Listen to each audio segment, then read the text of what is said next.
So Psalm this evening, as you've taken note of, Psalm 99, and obviously our objective is not to be exhaustive. So it's sometimes it's hard to come off of being exhaustive with a text, especially a Psalm. So Psalm 2 got pretty exhaustive treatment on Sunday, and we obviously even had a preview of it on the last Wednesday, but mindful that our intention is to expose us to the Psalm, hit some highlights, provoke us to thinking, meditating, worshiping, prayer, obviously, prayer this evening, prayer throughout the week, and then prepare you for it for Sunday morning. And a way of preparing for Sunday morning, do be mindful that we will be participating in the Lord's Supper on Sunday morning. I think that's proper for you to be aware and preparing yourself, especially with a text like this, when you think about the emphasis that will plainly be developed that the Lord's holy. And so that's not something to take tritely.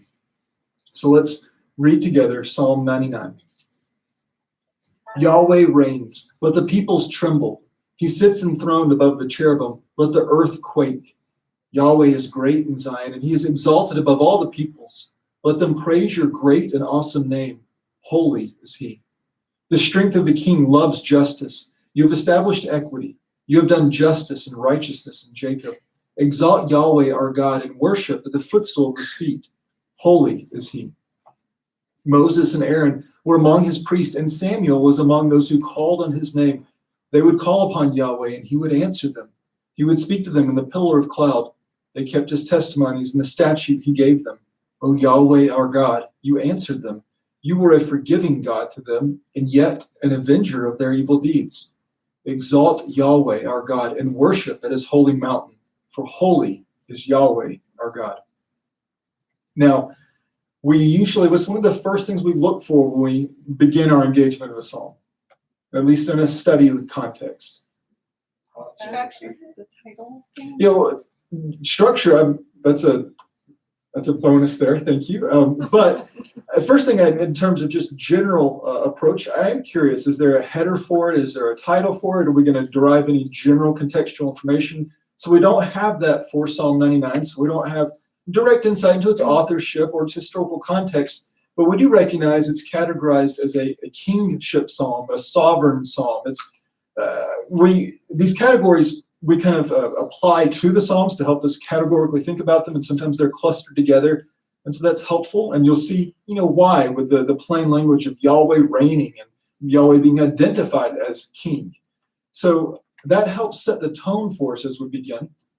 But as Isaiah dutifully drew out, that another major thing we want to do is look at the structure, at least if we can't break it down in an exhaustive manner, we at least want to see how does it break down in terms of theme and pattern and like matter. So we have a three-part breakdown for the psalm, for Psalm 99.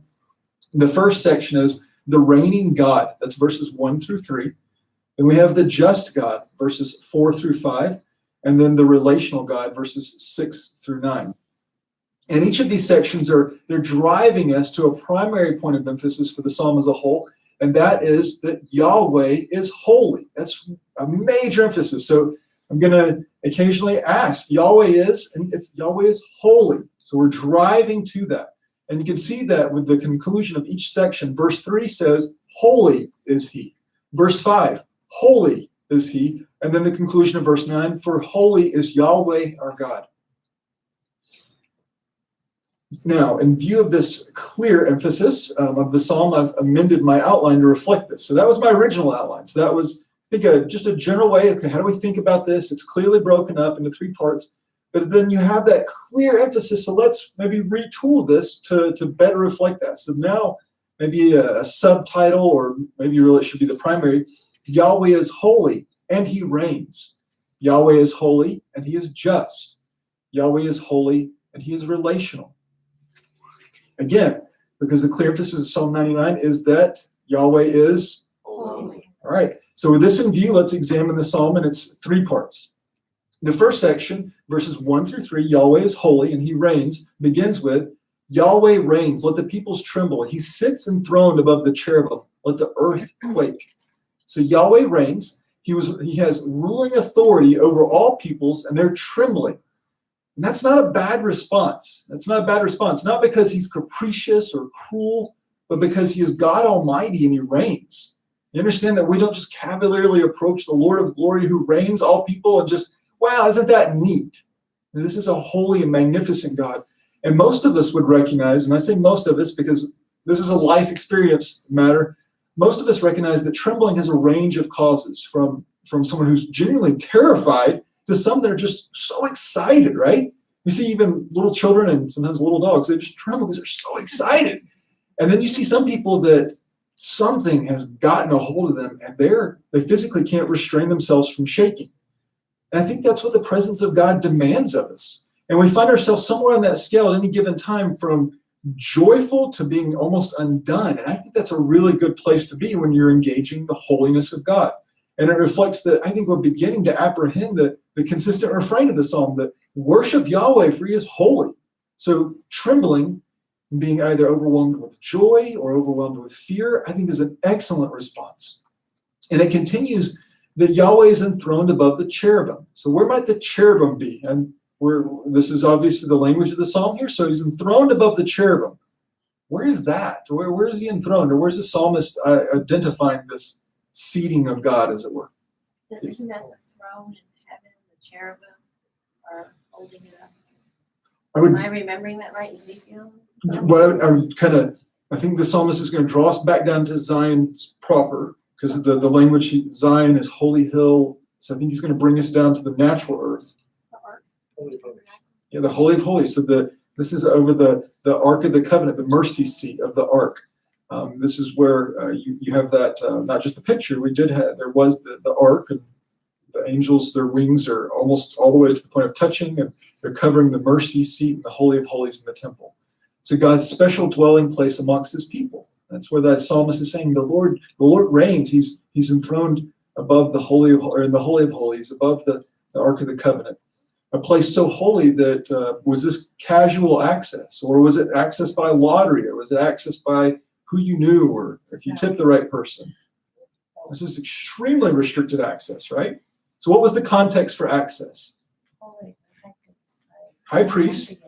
And who gets to be high priest? Again, is it just, you know what, I'm going to run for high priest this year? I really appreciate y'all backing me. This is, I'll be said to be a Levite of, so the tribe of Levi, one of the sons of Aaron, then Phineas, and then later son of Zadok. So a very restricted line that we're working with here.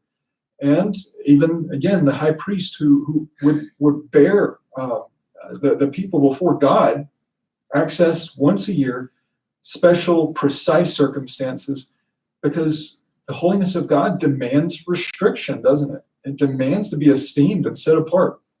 And the psalmist continues now. Yahweh is great in Zion, and he is exalted above all the peoples.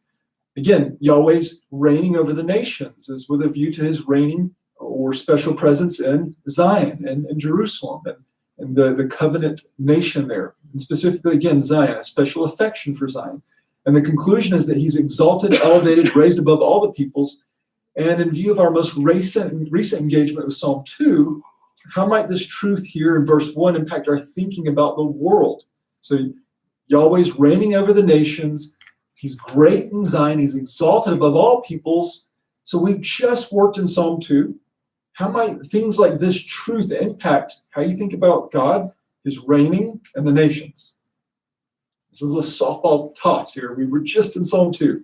How does this make you think, or how does it not feel? That's fine. You can feel all kinds of things. But what does it make you think? How does it impact your worship, your praying, your thoughts about the nations, your thought about Israel, your thought about the Lord himself?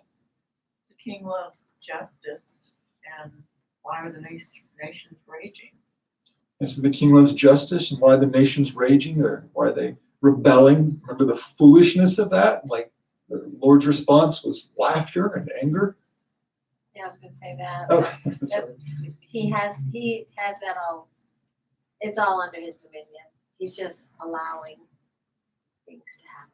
yeah, it's all under his dominion. He's allowing. This is all part of the exercising of his sovereign will.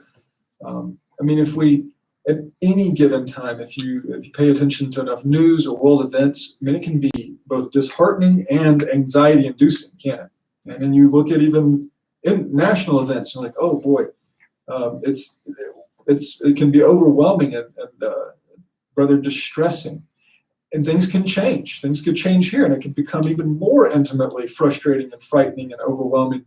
And it certainly did for Israel, at least, well, multiple times throughout their history, but it came home to roost. It came very close to King Hezekiah. Remember, with a little engagement on the wall, what was happening there? When messengers are coming and don't speak to us in Hebrew.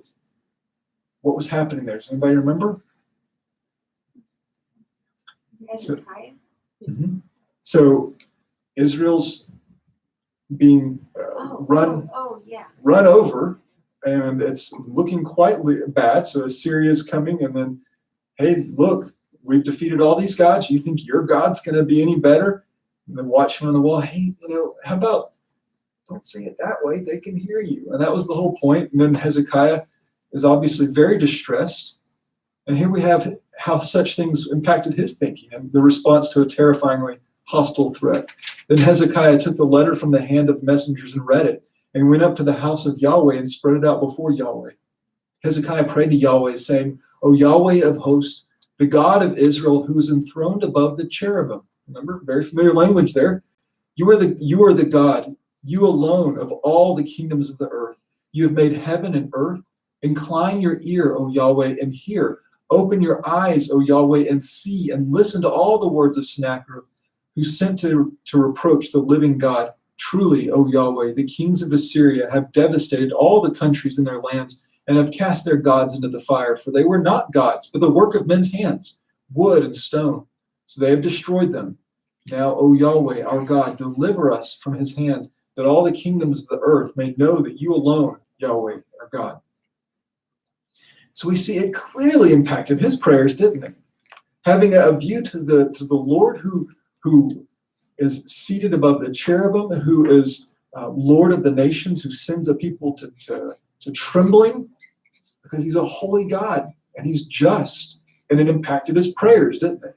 It impacted his prayers under extraordinary duress, but it has that impact, doesn't it? I mean, from duress to the mundane. Does this impact us? Yeah, it should. And then we come to the emphasis of this section and the building emphasis of Psalm 99. Let them praise your great and awesome name. So that's going to be, let the nations, let the peoples praise your great and awesome name. Let them be worshipers, for holy is he. So what's the conclusion of this first section? Worshiping our holy God. And the response of the people is ranged now from trembling to exalting to now praising, confessing, or giving thanks to the greatness of Yahweh, to his great and awesome name. And what is the name? I'm not trying to play Shakespeare here now, so please. Sometimes, sometimes very little, but not so much here. And I say sometimes because a lot of times the way we talk about a name, we don't think a whole lot about it. We don't invest as much into it. But I think of maybe to give us a point of easy comparison, I could say, what's in a nickname? Well, probably a whole lot's in a nickname, right? I worked with men that were called all kinds of things. Something happened to them. They had physical appearances. It didn't matter. You were branded. And as soon as you heard that, you knew, that's so-and-so, because of their story, because of their appearance. It clearly communicated something, didn't it? You knew, that's that guy. He walks in the room. You can attach the name to the person. And again, so that's nicknames, but they told a story about the person. You knew something about them. You knew something about their identity. And that's more the idea here as well, in terms of a name is a way to give or to express the totality of one's identity. So it would express who you are. Hence why it's so valuable, Proverbs 22:1, to have a good name over what?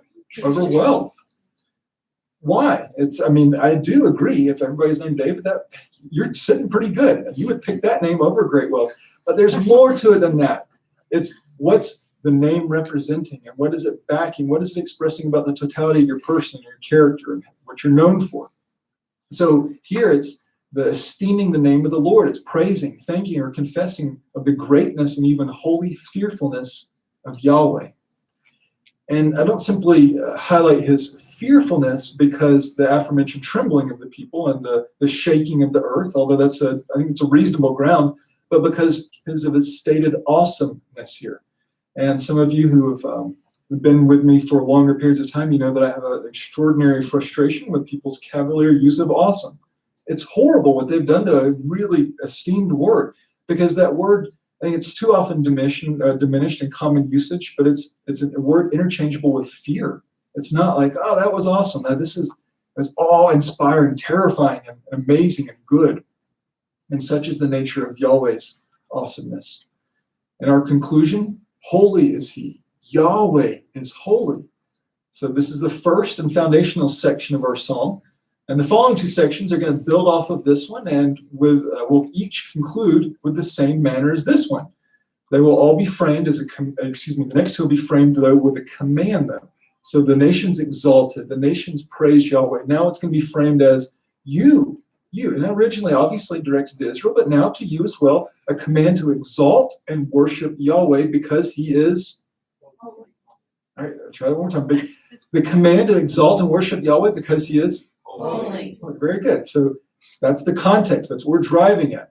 So now we just come to our next section. Yahweh is holy and he is just. This section begins with the strength of the king loves justice. You've established equity. You have done justice and righteousness in Jacob. So Yahweh here is referred to as the king who loves the keeping of his ordinances, his rules, and his laws, to include an evaluation and proper response to their being disregarded when they're failed to be kept. He expects for that to be handled properly as well. So an evaluation that he's established in consistency and fairness with how we respond to the failure to keep his law, namely with equity, which is the only way that justice maintains its integrity. That's why we're insulted when there's a lack of equity, when there's a lack of fairness and consistency, but the Lord loves and maintains equity within his justice. That's why Lady Justice is what? Does anybody know? Any of the kids know? She's got something on her head. It's like her headband went, whoop, and what happened? And she's blindfolded, right? Any ideas why? She won't be a regardless person. Yeah, so she's impartial. She to communicate that she evaluates impartiality with an objective and a fair approach. It's not like, oh, well, he's tall, he's short, I've concluded this. He's smart, he's different, I conclude this. It's impartiality. I don't see the subjective elements. I'm purely operating off of what are the elements presented before me. So we conclude that Yahweh designed good order, delights in its faithful execution, which is itself an expression of righteousness. So he executes justice with equity. And we note that justice and righteousness are being expressed in Jacob or Israel. Just as we saw a moment ago that Yahweh is great in Zion. So there's clearly a centering of Yahweh with his covenant people, Israel. And this section goes on to conclude with its point of emphasis that built on verse 3 will be expressed once more in verse 9. Exalt Yahweh our God and worship at the footstool of his feet. Holy is he. And this second section concludes with the pattern we've noted in the psalm, exalting Yahweh, worshiping Yahweh, and affirming Yahweh's holiness. Again, exalting Yahweh, worshiping Yahweh, and affirming his holiness. That's what we're driving at. So again, if you walk away with anything, I want you to remember that Yahweh is holy, and he demands that I recognize that and respond accordingly. And here we also have the first of the Psalm's 4 commands. So the first the command to exalt Yahweh or elevate him above all others. That's the first command, exalt or elevate Yahweh. The second command, worship Yahweh our God. Now, the common ways that worship is expressed, or even that the term for worship is translated, does anybody know what other ways you can translate worship? A physical act, as it were? Bow down. Very good. You in the back, well done. So, thank you, Frank. So to bow down, to lay prostrate on the ground, humbling postures of reverence and fear. That's what worship is communicating. So we have the command to worship, to bow down, to prostrate oneself on Yahweh's footstool. What might his footstool be? And again, I'll give you a little bit of a hint. So we're rooting ourselves in Zion. We're rooting ourselves in Israel. We've already seen the cherubim. What might his footstool be? Scripture says earth. So yeah, the scriptures do say the earth is his footstool, and that's part. Yeah, I would definitely. That's a spot on.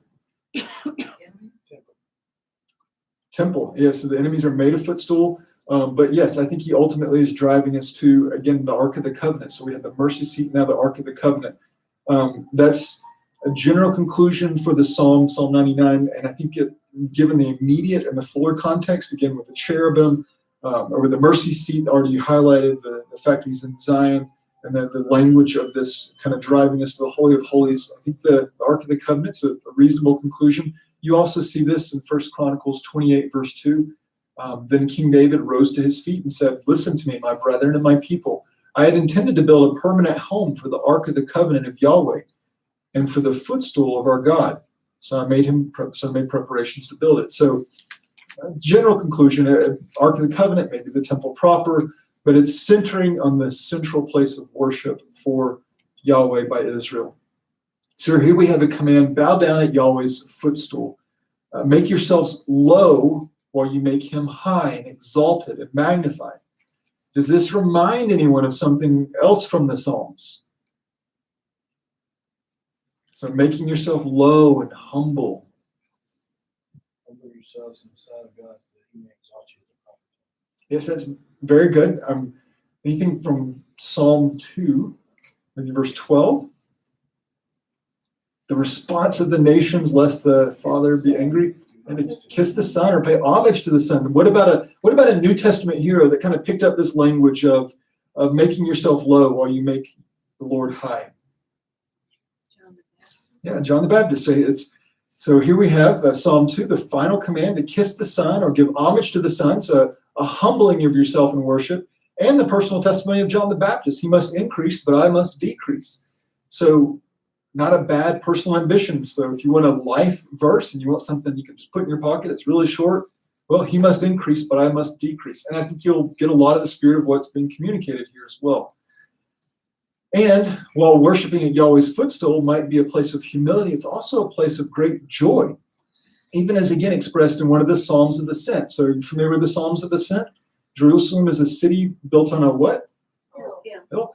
And then you're going up to worship. And so Psalms of Ascent, a clustering of psalms traditionally believed to be sung as people were going up to the temple to worship.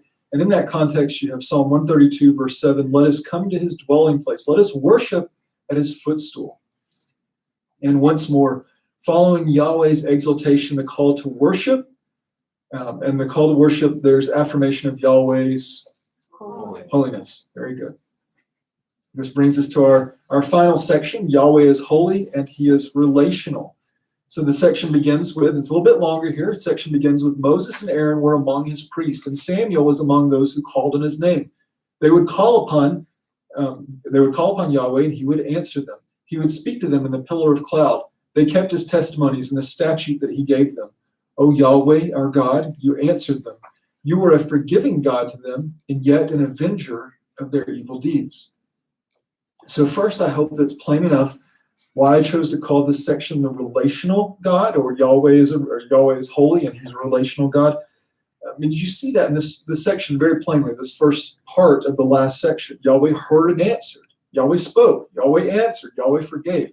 That's very relationally intensive, right? So we've already esteemed him as reigning, that he's just, he's worthy of worship, but he's also made himself relational. And this section is introduced very differently. And why might I say it was introduced differently? Beyond the fact that it had a little bit of a longer part to it there. Jennifer? It's not a bidding. No. Why do you think I would say that it was a little bit different? People. Yeah, now you have the introduction of proper names. You have people. Before it was Zion or just general references to Israel and the nations. Now you have precise names. And so I was teasing Jennifer with it's not a bidding, otherwise she would bid. But when you hear your name, it's a different response, isn't it? It's, oh, wait a sec. And now we've introduced names. We have Moses and Aaron and Samuel. So Moses, Aaron, and Samuel, three uniquely consequential men in providing foundational and intercessory, there we go, leadership for the nation of Israel. So Moses and Aaron, plainly at the top of the leadership from Israel's national inception, leading them out of Egypt, the giving of the law, instituting of Israel's civic and religious systems, the leading of the people through the wilderness, and all the while interceding in prayer and service for the people. I mean, you saw that with Moses, right? Even if you're way behind in your Bible reading plan for the year, you got through those first couple of chapters, those first couple of books, and you saw Moses pled for Israel, didn't you? he pled for Aaron as well. I was actually just listening to Dr. Barrick today and hearing him talk about, I didn't recall this offhand, but the fact that Moses pled on behalf of Aaron for 40 days. So as long as he was up on the mountain, he's also pleading for his brother who had offended Yahweh. And so he's begging the Lord for his people, he's begging for his own brother. And then Aaron, he bears Israel as he goes before God. So they're interceding, they have magnificent roles in leadership in these ways. And Samuel, he served as the final and singular unifying judge of Israel. And as a prophet, he anointed Israel's first 2 kings, thereby ushering a new era for the nation. And he was known for his faithfulness in what? Far be it from me that I wouldn't do what? Pray for you.